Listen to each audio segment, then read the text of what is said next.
Hey everyone, welcome to the Game Gravy Rewind podcast. This is Michael speaking, and we're on episode 72. I got Chris and I got Dante with me today. What's going on, guys? Hello, everyone. And today we're recording a little earlier than we normally do, which is fine, but we got a lot of good stuff for you. We're going to start off with our Game Club segment. Hopefully you guys are liking this. Please let us know on Facebook, our Facebook community at Game Gravy, and Twitter. We're enjoying it, so we just want to make sure you guys are too. Absolutely. So who wants to start off? I mean, you guys are probably further ahead than I am. I don't know. So if you want, I can just let you know where I left off, and you guys can take it away. Yeah, you go ahead first. All right. I mean, I'm having a ton of fun with this game still. I am to the point where I did the proving.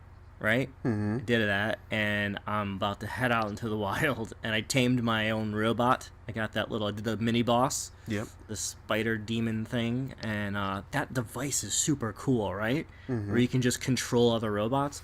So yeah, and I just made it out through the gate, and I met the girl that we competed with. I met her brother. Okay.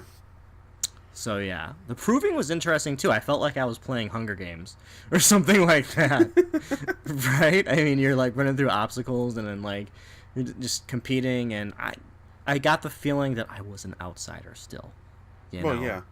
So they were kind of rudish to us. So, but yeah, I'm liking it. That's pretty much as far as I got, and I haven't fully trekked out into the wild yet. But I made it past the gates, talked to the dude, and started walking along the trail, and I had to save it, so. Okay. What about you, Dante? My initial thoughts on that game, I think, are still holding true, and just how big and broad the game is, I'm really enjoying. I think that's just a masterfully made game so far. I'm probably a little bit further in than Mike is, but just that. The small touches of story that they put in is just really well done. Even little stuff like just they're not treating her unfavorably because she's a woman. They're treating her unfairly because of where she's from. Yeah. And you just get that outcast vibe from her. Right. But she's strong. That's the cool thing. Yeah. Like, just the story elements are great, and the more I play the actual combat and exploration systems and all that, the more I really am enjoying it. Oh, and, yeah. Like a crazy moment, not like spoilery or story-wise or anything, but I found one of the striders that they have, so it looks like a big brontosaurus, like a robot brontosaurus. Oh, cool, the ones with the discs in their mouth or something like that? Yeah, you climb up it, and you have to override it like you did, Mike. Mm-hmm. So you do the override, and it like expands the map almost like a tower in Far Cry. Wow, sweet. So it expands the map, and I was so awestruck by how pretty the game was and by how pretty the scenery was that I just didn't realize how close I was to the edge, and just fell. Did you die or like? Yeah. I died. Okay. Fell off the top of the thing and is dead instantly. And I was laughing hysterically at it. Like, how dumb am I? You're like, wow, nature's beautiful. Splat. Like, oh man, because I was just turning the camera around and I accidentally hit the left stick and just boop. It's natural selection. Fell to her death. Oh, after she'd survived all that crap, you just killed her so easily. Yeah. Oh man, it was pretty funny laughing at my own stupidity there for a minute. I'm definitely liking the character-driven stories. Like, they're developing the characters really well. Right, so. Yeah, it's really good. I'm past. I think I'm past a little bit past both of you guys. I'm into the wild. Actually, yeah, I am past you guys. I'm into the wild. I'm overriding a lot of not a lot different things, but like I've seen some stuff, okay? I've seen some stuff. like there's one robot dinosaur that's kind of like a T-Rex kind of a thing like just can demolish you, and like doesn't matter where he is, he can send out sentries to come get you. It's freaking ridiculous. But I'm to the point. Can you own him? Huh? Can you own them though? No, I don't. For this game, okay. For you get when you first get your power to override things, you can only override things that you get available to ride in the game. Oh, okay. So far, but in order for you to override more things in the game, aside from the watchers, because the watchers you can override right out of the gate as soon as you get your device. But as soon as there's things called I think they're calderons, and they're like upside down triangles on the map, and you go into these places where they actually make the robot dinosaurs, and you override that system, and they'll open more abilities for you to override other machines. Right now, I have an override that I can override kind of like a tiger robot dinosaur kind of a thing. He's more like a saber tooth. He actually fires like a sawtooth. Yeah, kind of like a sawtooth, exactly. I can override him, and then further along you can get to the bigger stuff, like the big T-Rex dinosaur that I saw. I forgot the name of what it's called. And then also as well, when you see, have you guys encountered what is called a snap maw yet? No. Okay. Which one is that? It sounds really familiar. Which one is that? That's the alligator crocodile one. Nope. Never mind. Yeah. There's one like that, and be careful because they don't travel just by themselves. They travel in packs. They're pack animals. Yeah, they're pack animals, and they're in the water. And I was like, yeah, maybe I'll go in the water. Maybe I'll run. I'll swim it. Yeah, no. Grab one of those. Nope. No, not at all. But before we started recording this podcast, I actually looked at my time I've spent in the game, and believe it or not, I can't believe it, but it was like 20 hours I've spent in the game. Crap, wow. I've barely made a dent in the game. Holy crap! Since Tuesday. Yeah. Damn. Wow. And let me ask you a question. Yeah, are you doing story quests, or are you just exploring and like trying to unlock different nodes and stuff like that? Honestly, I've been mainly doing exploring and trying to unlock different things and trying to get the best gear that I can, so that when I'm ready to advance in the story, I can go ahead and do that. I'm level 20 right now. Oh wow. Okay. But there is a way. There is a way for you to actually get higher in levels if you really wanted to, without actually progressing in the story. Like it's called that was through crafting, right? No, it would be like hunting. Is called hunting trials. Oh. When you go through those and whatnot, you'll get like a hella XP. Like I'm talking like 10,000, 13,000 XP. Like my friend completed all the trials last night, and he actually did one trial over and over again. This is something that they need to fix. But if you do one trial over and over again, they give you like maybe 10,000 XP each and every single time. So he's at a 41. Cool. That's cool, but I wouldn't want to ruin the story that way, because the feeling of doing a storyline quest and then getting achievements and unlocking stuff feels good. And if that doesn't happen because you're doing this repetitive thing over and over again to boost up and then go to the story, when you complete like a story quest, it's like you feel overpowering at that point. It doesn't. Yeah, if you feel overpowered and whatever your rewards are feel useless, and then you're like not really driven to finish the story, because at that point you're OP. Right. You know what I mean? So I would definitely personally avoid that, just because I like progressing naturally through the story. Right. But that's just me. Same here. That's why this reason why I haven't done it. I've just been mostly exploring, and I've been taking real advantage of the photo mode. I will be probably posting those pictures on probably Instagram or our Facebook community here soon. But yeah, awesome. It's pretty sweet. From what you've said, I'm glad that the pacing holds true, and one thing that I really like about the game is just that it gives you these tools, and it gives you these missions that are probably a little bit above your level as a character, but they're not above your skill level. Yeah. So it feels like the pacing is fantastic as far as just like level structure and mission structure. Yeah, it really is. Like I find myself just sitting there like, oh, well, I mean, don't get me wrong. Like after our last podcast that we talked about it, I was going to areas that I should not have gone into. Yeah, and I was getting my butt wrecked. Like almost like I got to the point where it's like I'm dying a lot more than You should be. And I should be. And don't get me wrong, I got sick and tired of the load screen happening because it was like, because when you start the load screen after you die, you're there for like a long time, and you're just like, yeah, how can I make this not happen again? So you start going to the easier areas and start building up from there. But the pacing is really great, though. Sweet. Well, yeah, I guess it's we're progressing pretty well, and you more so than us, but we'll continue. Well, that's because we'll of the fact that you guys got that Zelda. So I mean, yeah, that's a perfect segue, Chris. You're good at that. So yeah, so the Switch launched on what, Friday? Yeah. Yep. Friday. Yeah, Friday.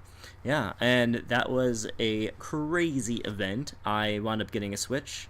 Dante did not, but he got Zelda still, right? He did.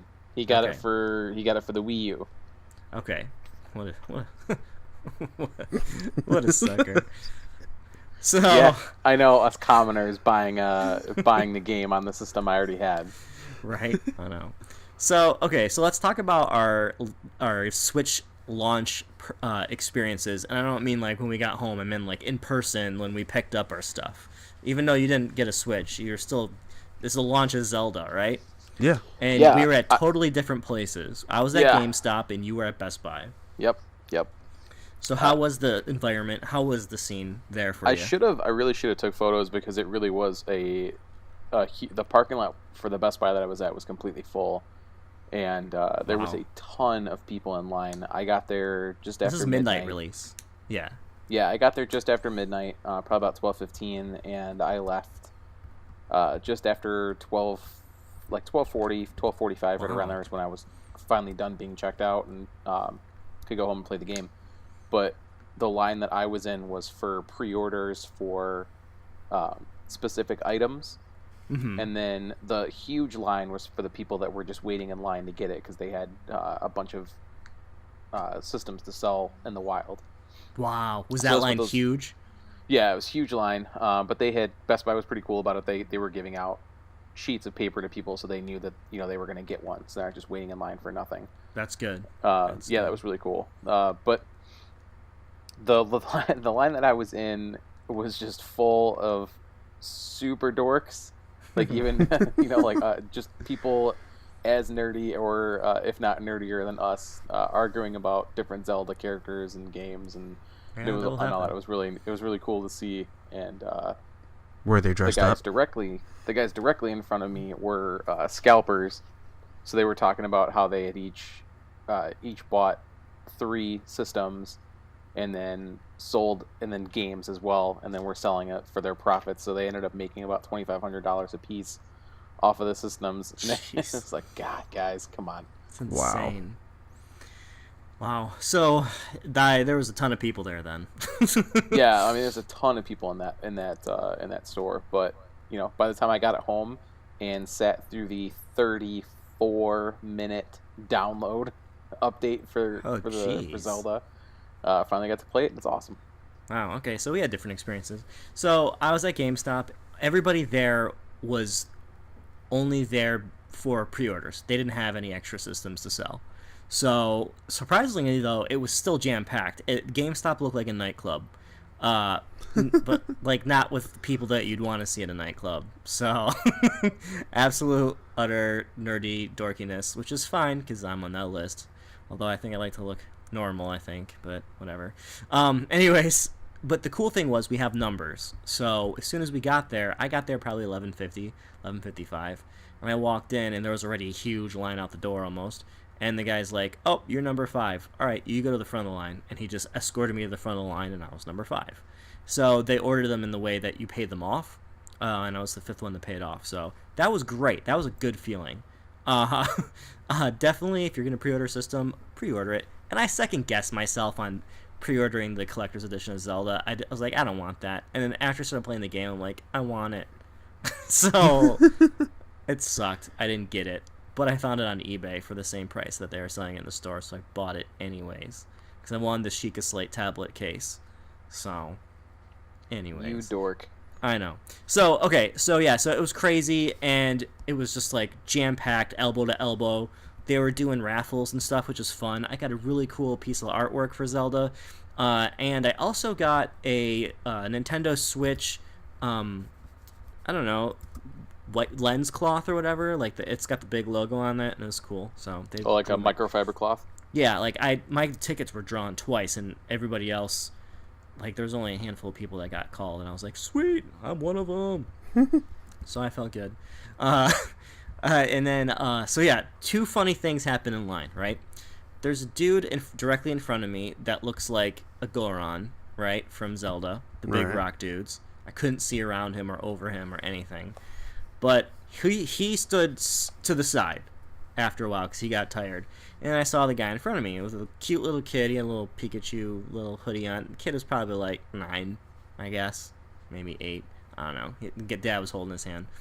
And so he turns around and he goes, so what's up with the Switch? What is this? I pre-ordered this for my kid because my kid's been bugging me, but can anyone tell me what it is? You're asking a room full of nerds what the system is and to explain it. And Mr. Goron here on the right, just like like Zelda, right? He's just like, okay, pushes his glasses back with his finger and goes, let me break it down for you. And he was just like going on, and everybody around me was nodding their heads like enthusiastically and adding things. Oh, and this too. Oh, and don't forget that. Yeah, cool. And it's just like this guy was just like being bombarded. He was probably regretting asking the question. Probably. He's like, cool, because he wasn't a gamer. He's getting it for his kid. So he was just like, Zelda was cool back when I was young. Cool, man. You know, now I got a kid and my kid likes it. So I'm like, but that was pretty much it. So that was pretty funny. You know, as much crap as we give GameStop and everything like that, it is actually a funny thing to actually hear. Like when nerds come together outside of Comic-Con and stuff like that to show up at gaming events, just to, like be how we are, Yeah. Hey. And everybody was super courteous, by the way, and very, very nice. Like, people would say, excuse me, and walk around, and they have to walk around. Yeah. And people were making polite, nerdy conversation around me. There were no rude jerks that were in that store that night, at least that were standing by me. Everybody was just happy and just talking about video games and what they liked about Zelda and what their favorite Zelda was, just stuff like that. And what they're excited for on the Switch and what they hope for. So it's kind of cool. Yeah, you're right. Yeah. And GameStop has their shit together, like in regards to processing pre-orders and stuff and getting them out the door. I walked in there 11:50. I left at 12:05. Yeah. That was it. My stuff was already in a bag with my receipt stapled to it. They matched my pre-order receipt with my finalized receipt in the back room. They handed me my trash bag full of video games, and then I walked out the door. That was it. Done and done. So. Yeah, I mean, it's just a like, as much crap as we give them is by the company, but like as far as like the whole experience wise, we're going to midnight releases for these things, even for systems, even for games like Call of Duty and stuff like that. Mm-hmm. It's always is an experience, but as far as us gamers wise, it's always a fun experience when we go do these things, or when especially for Zelda. Yeah, especially for Zelda too, because that's an event. Yeah, I mean the last one was 5.5 years ago. Yeah, that's a big deal. This isn't a Call of Duty or Madden. Yeah, like Madden and Call of Duty's every year, but you get a new Zelda, once every half decade. Exactly. That's true. So like the people I talked to that were buying a Switch, they were super excited about it. So I know Mike has one. So Mike, what's your initial thoughts so far? I love it. I mean, it's great. Like, it's way more intuitive and smooth than I thought it was going to be, actually. I had low expectations just because of the Wii U, right? This system is what the Wii U should have been. That's all I could say and how I can say it. Now, they launched prematurely, in my opinion, though. Not because there's anything wrong with the system. The system's performing great for me. The controller is staying alive really long time. Literally I stayed up till 3 a.m. the other night. I was playing it from all day and night. Didn't die once on me. The charging mechanism is cool. How if you're leaving the dock, plug in the controllers, slide them on, they charge the whole time. The battery on the console life is actually, it's fine. It's lasted all day at work for me the other day, and the rest of the night when you put it in the dock, so it's cool. Um, I played multiplayer Bomberman with my brother and his girlfriend, and it went super smooth. They don't play video games, and they picked it up super quick. They were able to understand the controls. They had a lot of fun. We played like 5 or 6 games, um, and it looks amazing on the TV. Holy crap! My only gripe is that the system is so small memory wise. It's only like 30 gigs. And you got to get an SD card. You know what I mean? Yeah. Apparently it holds up to a 2 terabyte SD card, but those don't exist yet. It's up to like I think 512 gigabyte SD cards, and I think they're a couple $100 right now. So if I get one, it's probably going to be like, I don't know, 64 to 128 gigs for like 45, $50 to expand the memory. Other than that, that's it. I mean, there's nothing else to do on the console. It is purely gaming. There's no internet browser. There's the eShop with like 6 games in it right now. There's only 2 or 3 coming soon games in the eShop. Like, I have Zelda and I have Bomberman, but like in the system itself, you can add friends and share photos. I do like that. That's super intuitive. I was able to share photos on Facebook, the cool stuff I did in Zelda, but that's it. You can't do anything else with the system. That's why I think it's a little premature. Like, it's just lacking content. But the system itself is awesome, and I'm loving it. Okay. Does that make sense, or does that answer your questions? No, it makes sense. Yeah. So, do I regret buying it? Hell no. I'm loving every moment of it. So yeah, it's pretty cool. I could tell a quick little story. Obviously, our time's ticking down here, but I just came back from Target and Meijer, which is a local grocery store that sells everything there. And I was buying some Zelda amiibos for the Breath of the Wild to get some cool stuff, right? And I go and ask the guy, I have a link in my cart already like that, and I'm like, hey, can you unlock the Zelda here for me? Because it's like literally they have plastic pegs on the end of it, so I couldn't get it. And he goes, sure. And he starts unlocking Link, and then he hands me a link. I'm like, no, dude, I said Zelda. Zelda, the girl. And he goes, oh, man. I'm sorry. He's like, man, don't tell anybody about this. He puts it back, and he's like, Zelda is the girl. That's Link. Oh, my God. And he just looked like it. He looked so stupid. Just mortified. Yeah, mortified. He felt bad. I don't know if he was working long, but he was like, oh, I swear I'm a gamer. And I'm like, yeah, you are, sure. Yeah, Zelda's a girl. Robin Williams' daughter. It's Zelda. Exactly. It's the girl. Yeah. So that's funny. That was Poor a guy. Funny experience. Poor guy. Yeah, and he was a younger guy too. So you look to be like a guy that does gaming, but perhaps he's just not as big a fan as he thinks he is. Yeah. Is there anything else on the docket, or do you want to give your initial Zelda thoughts? We have one more thing on the docket to wrap up. Okay. But I will give you my initial Zelda thoughts super quick since we're on the subject of Zelda. I'm loving it. It's way better than I thought it was going to be. It's way more in depth. I'm about, like I said, 18 shrines in right now, which is a lot, and I unlocked 4 towers to unlock the maps. It's just, there's a lot of awesome story, and there's a lot going on. There's a lot of different gameplay mechanisms for like cooking recipes and side quests, and I don't feel overwhelmed though. I feel like there's a lot going on, but I don't feel overwhelmed. I feel like I have the tools at my disposal, and it's a world that I love. Like I like to be immersed in it. It's fun, and I just want to keep exploring. It's bringing out like the kid gamer in me. I'm like, oh, I wonder what's over here. And you know what? It doesn't disappoint, because around every corner and every nook and cranny, it rewards you for being that type of RPG explorer and OCD gamer. There are hidden chests everywhere. There are hidden shrines in places. I found like 700 rupees by like being an idiot and going the wrong way, but then like, I wonder what's over here. And just snooping around in the forest and by the oceans and stuff, and found amazing stuff. So I'm loving it. I am definitely liking it. Well, I highly recommend it. Yeah, I would echo a similar sentiment about it. It definitely, like I said earlier, it's an event, and it is. Mm-hmm. Just a new Zelda game is not something that we get very often, and we waited a really long time for this game.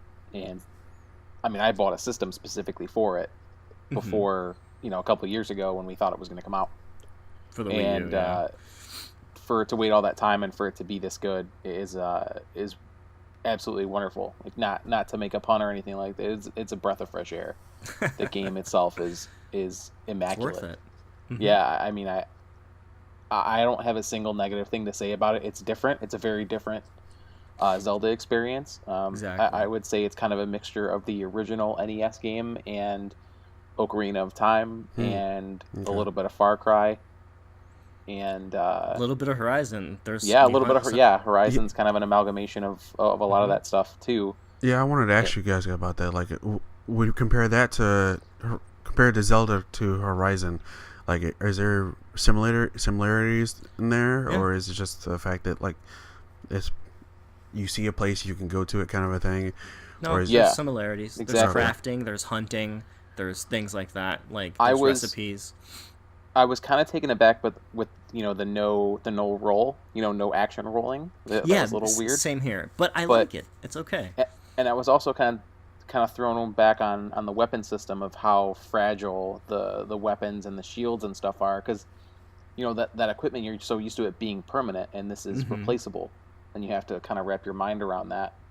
I think that adds to the challenge, though, too, because then you have to strategize what you're doing, what you're using, and when and how you're using it. I agree, and using the environment to your advantage and all that stuff.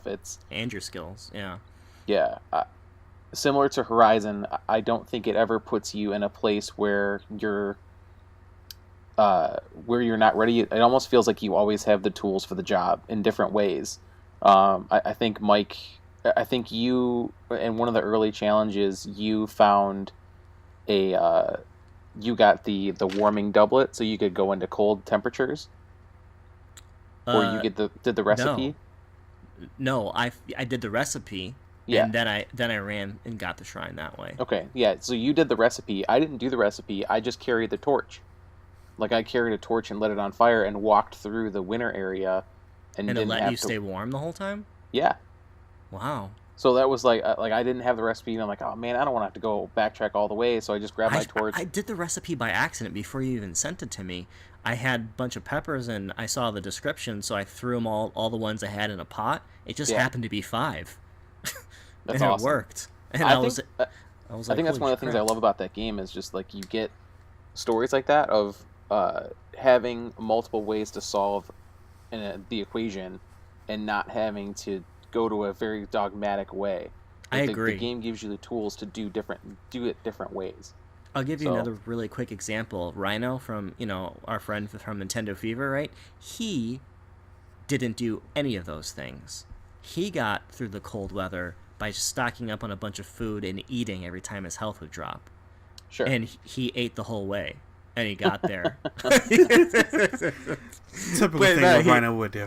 Right. But no, he ate the whole way, and he got there, and I was like, wow, I didn't realize you could actually do that. And sure enough, you could do that. Yeah. So that was great. But yeah, the other thing that was super cool was you can get the doublet later on, and I was able to get all the all the money from going the wrong way. You know what I mean? Yeah. And then I bought the doublet and then go through and made the recipe. So it's interesting. The recipes help a lot. Okay. I'm trying to think. What else? How else did you? We can talk about that later. Yeah, I really don't even want to go further into it because it's just so expansive. Like we could do an entire podcast just on this game. So. Okay, yeah, that sounds good. We'll do that later. Especially when Chris gets it, we can really deep dive into it. Oh, okay, absolutely. that sounds like a plan. Let's go on to the final topic, ultra quick, okay? Because we're out of time here. The Amazon gaming ordeal thing, right? Mm-hmm. I'll start it off by saying, back when Destiny Rise of Iron came out, they screwed my order up hardcore when I pre-ordered it. For some reason, PSN wasn't selling it for a while, and they funneled people to Amazon. You were supposed to get, the Gallerwing Sparrow and a bunch of other stuff that they advertised in photo, but I guess in ultra subtext, below, like little small text that said, this doesn't come with it, or something like that. Or it didn't say that. It said something along the lines of, I don't know, digital purchases may be different. But in big the big image that came with it said you get the free digital, Sparrow, Gellerwing Sparrow with it. So, and people took screen caps of it, and the game was rated #1 on Amazon because everybody got screwed. And sure enough, I did an article about it on Game Gravy. I texted them, tweeted them, did whatever the heck, and I got the code from them, from Bungie and them. Amazon sent it. So, without further ado, let's hear what happened to Chris. Oh, yeah. Oh, let's put it in layman's terms. My Switch got canceled. And that's not it didn't happen to just him. One of our readers on Nintendo Fever, one of Jeff's friends, said it happened to him too. He logged into his email to see how his pre-order is to get his tracking number because he was like, yeah, when does my Switch come? And Amazon said, sorry, we canceled your pre-order. Here's a refund. Yeah. Gotta love when that happens. Now, don't get me wrong. I will still order from Amazon because Amazon is pretty great and pretty awesome. But I mean, there's certain things that hiccups do happen. So I mean, I'm not entirely too pissed, but like, I mean, it gives me a chance to be like, okay, well, do I really need Zelda right now that I'm playing Horizon? Because literally that would be the only game I would buy that system for. And if I even thought about buying Switch for 1-2 Switch, I would think I would just shoot myself in the face. Yeah, but I mean, I think it looks fun, but not $50 worth of fun. Yeah, not $50 worth of fun. Like $20 worth of fun, maybe, or $50. So, like when Mario Kart 8 Deluxe comes out, maybe I'll see if the fact of getting a Switch then. But I'm okay right now. I have Horizon, Mass Effect, Andromeda's coming out the end of the month. I'll be okay. Sweet. Yeah. Yeah. So I will be buying stuff on Amazon, but nothing ever pre-order gaming related. I will not pre-order anything gaming related for them again, and I highly recommend nobody else does either. You want to buy other stuff? Cool, it will be fine. Amazon Prime is amazing, but their gaming session, like their whole gaming department thing, just sucks. So, well, at least I will say one thing about them: they have good customer service is like getting back to you if something's wrong. Yeah, they do. They have excellent customer service in that regards, but everything else is. It's sketchy. I mean, don't offer something that you're gonna remove or not actually offer. I think, and if people are paying their full amount of money for a system to pre-order it, don't. I mean, it's awesome that you cancel and you refund immediately, but don't offer it if you can't deliver it. Yeah. You know what I mean? If you know you're getting 100 units and you got 200 pre-orders, don't take the pre-orders. You know what I mean? Cut them off at 100. Exactly. What are you doing? Like, I don't know. It seems pretty basic common sense and math and programming and stuff in their, warehouse system. I don't know how it can get screwed up like that. But anywho, on a happy note, let's continue playing Horizon Zero Dawn and also Zelda Breath of the Wild besides Chris.